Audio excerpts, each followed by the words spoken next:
Sehingga hari kiamat, Tanah Kalsum ni digunakan sebagai masjid. Banyak pahala dia sehingga hari kiamat, walaupun dia dah wafat, dia dah meninggal. Dia bawa Nabi SAW, ditunjuk kepada Nabi, boleh tak kita guna tanah ni untuk bina masjid? Nabi kata boleh. Lalu Nabi binalah Masjid Quba di sini dengan Sayyidina Abu Bakar. Sehingga orang-orang Madinah ketika itu dapat tahu dan sebagainya, datang nak tolong Nabi. Nabi kata tak, jangan, aku sendiri yang nak bina masjid ni. Jadi sangat penting masjid ni yang dibina di atas dasar taqwa. Jadi tuan-tuan, ladang di belakang Ana, yang orang duk berkumpul sini, yang ada signboard ni, jadi tuan-tuan pergi lah situ, tengok kat situ, dia ada bulat, telaga. Dulu sini adalah tempat telaga. Telaga ni dipanggil Telaga Khatim ataupun Telaga Cincin. Telaga Khatim ataupun Telaga Cincin. Seluruh kawasan ni dulu zaman Nabi adalah kawasan kebun kurma. Madinah ni kebun kurma. Anda kena ingat satu dia tak ada benda lain, ni kebun kurma. Kalau pergi Taif, anggur. Kan? Di Madinah kebun kurma. Nabi SAW bila dia nak relax, dia keluar daripada Madinah, dia akan datang ke tempat ni seorang-seorang. Dia nak relax, datang ke kebun ni, dia masuk, dia akan duduk di telaga ni. Healing. Duduk di telaga ni.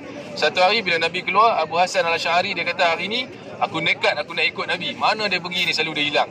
Dia pun ikut Nabi masuk dalam tempat ni, kawasan kurma ni, kebun kurma ni. Bila dia ikut, Nabi pun tengok, Abu Hasan ada. Dia minta kepada Rasulullah, wahai Rasulullah, aku dah ikut engkau, boleh tak? Aku tak duduk dengan kau pun tak apa, kau healing seorang-seorang. Tapi aku nak khidmat kau security. Aku nak jaga kat pintu kurma tu, pintu kebun kurma tu, orang lain tak boleh masuk kan. Nabi kata okey boleh. Abu Hasan pun tunggulah jadi khidmat security untuk Nabi. Lalu siapa yang datang? Sayyidina Abu Bakar datang. Sayyidina Abu Bakar datang, Abu Hasan nampak, Sayyidina Abu Bakar minta nak masuk. Abu Hasan kata, tunggu jap. Walaupun kau Abu Bakar, orang yang sangat hebat, darjat kau dengan aku lebih rendah, tapi kau tunggu jap, aku nak tanya Rasulullah.